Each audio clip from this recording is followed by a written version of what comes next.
kundi dinumog ng galit at sama ng loob etong si Jeffrey. Sabi kahawig ka daw ni Benji Paras. Sabi lang daw. Sabi lang. Tingnan ko nga. Paras balloons. Hawig bilog na bilog. Anong problema natin ngayon? Di ka ba nahihirapan sa ginawa mong ito? Nahihirapan din po. Okay. Isa-isahin natin, ha? Ka?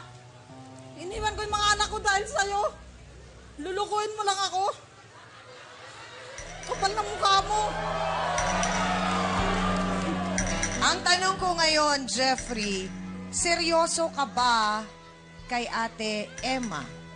Naging seryoso ako dati dahil natutulungan niya ako. Nabibigyan niya ako ng konti. Niligawan mo siya dahil gusto mo siya, mahal mo siya, o dahil kailangan mo siya?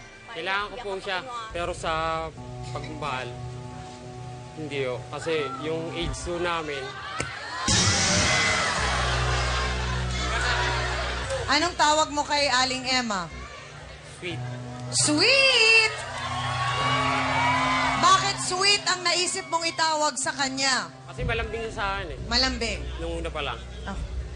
Pero, inuobliga mo daw si Sweet na magbigay ng 500. Linggo-linggo ba? Araw-araw? Kasi tumutulong po ako sa paghugas-hugas ng mga plato. Oh. Yun naman pala kaya mong magtrabaho, bakit hindi ka na lang nagtrabaho sana at hindi ka na nakipagrelasyon?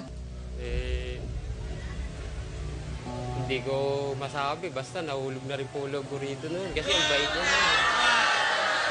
Nahulog! So kasama sa paghulog, Nahulog loob mo sa kanilang dalawa. Ako kasama mo. Kapal na mukha mo. so nung nahulog ka kay Sweet, may something-something din. Wala pa po. Wala namang naging something-something. Kiss lang. Apo. Okay. Kung may relasyon na kayo ni Sweet, ni Nanay Emma, bakit pumasok pa sa picture ito namang si Bebe? Pag wala- Anong tawag mo kay Bebe? Ano po, Be? Be. Niligawan mo. Seryoso ka ba kay Be? Hindi rin po. Hindi rin. Magkano binibigay sa'yo ni Be? 500 din po. So anong iniintrega mo kay Vilma? Kayo ang 2 taon nang magkasama.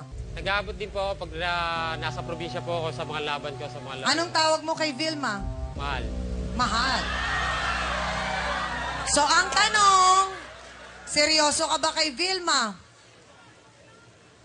Huwag kang sinungaling, ha? Huwag kang sinungaling. Seryoso po.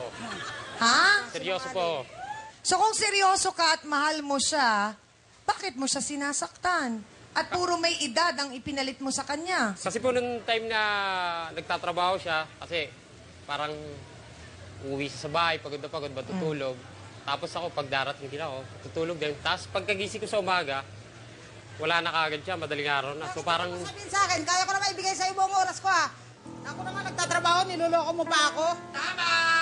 nagawa ko lang yon dahil sa kailangan ko rin. Sabihin mo sa akin, ibibigay ko sa'yo. Ang panahon at atensyon na hiningi mo sa akin. Huwag mo lang ako lulukuhin. Hindi tayo mabubuhay. Nako, ang nakakatakot dyan, Attorney Ben, merong pwedeng ireklamo ang mga kababaihan na ito sa ginawa na ito ni Jeffrey na panghuhuthot o panghingi ng pera o pang-abuso ng kahinaan ng mga babaeng ito na nasa pula, maging yun nasa puti din po. Tama po yun, Chang. Ang maaaring ireklamo nitong mga nasa panig ng pula laban dito kay Jeffrey ay ang Revised Penal Code, yung Article 318, dahil maliwanag na yung panghuhuthot niyang yun ay panloloko eh.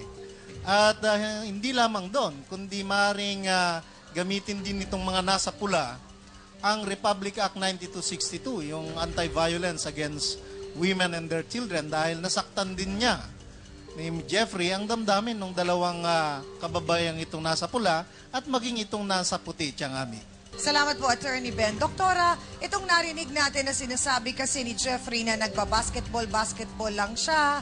Tapos nga, yun, pwede naman siya magtrabaho, kaya naman niya.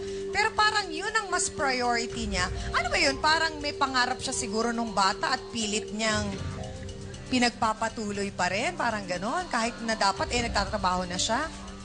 Siguro, Chang, kasi merong mga tao na pagdating at certain age, lalo na pagdating ng 18, may mga goal-oriented na tao na meron silang inaambisyon. Pero ang iisipin mo dito, yung tamang pagtatrabaho na kumikita ka, hindi sa pagbabasketball. Kasi ang basketball, kinoconsider yun na sports. Kung gagawin mo siyang career, may certain limit lang siya eh. Pangit man sabihin kasi may tendency na ang isang tao magiging parasite kung itong dalawang nandito sa pula mag-feed pa ng palaging binibigyan ng pera, hindi niya iintindihan na total meron naman nagpapahalaga sa akin, binibigyan ako, makakalimutan niya yung ideya na maging goal-oriented. Salamat po, Dr. Camille. Yun, kasi ang ipinupunto namin doon, Jeff, kasi nga parang may relasyon kayo ni Ate Vilma, sabi mo seryoso ka, paano mo magagawa yung mga dapat na magawa mo bilang isang lalaki kung hindi ka nagtatrabaho ng maayos? Dapat naman po sa kinikita ko Siyang, sa paglalaro ko. Magkano ba kinikita dyan? Hindi ko kasi alam Sa isang laro ko po, 500. Sa isang laro, 500. Nakakailang laro ka sa isang Sa isang araw? linggo po, hindi po. Sa isang araw, isa lang ang kaya ng isang tao. Bali, ano Oh. po, MWF po, bisa may linggo pa ako. Pero hindi naman tuloy-tuloy talaga siyang Yun na may nga. laro. Hindi siya tuloy-tuloy. Ayaw mo bang pumasok sa isang trabaho na regular ka, tuloy-tuloy, may kinikita ka, tapos on the side na lang yung paglalaro mo ng basketball? Doon na rin po ako lumayad. Doon na rin po ako, pinagkakakitaan ko talaga noon pa po yun. Parang naging trademark na po sa akin yung paglalaro talaga. Pero ito ang kagulat-gulat. Hindi dito nagtatapos ang lahat ng ito. Dahil hindi lang Aling Vilma, hindi lang Aling Bebe, hindi lang Aling Emma.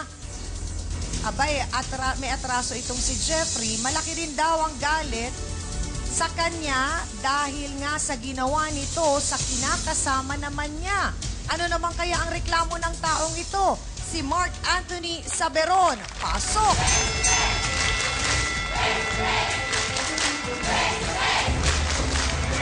Sandali lang! Naku po!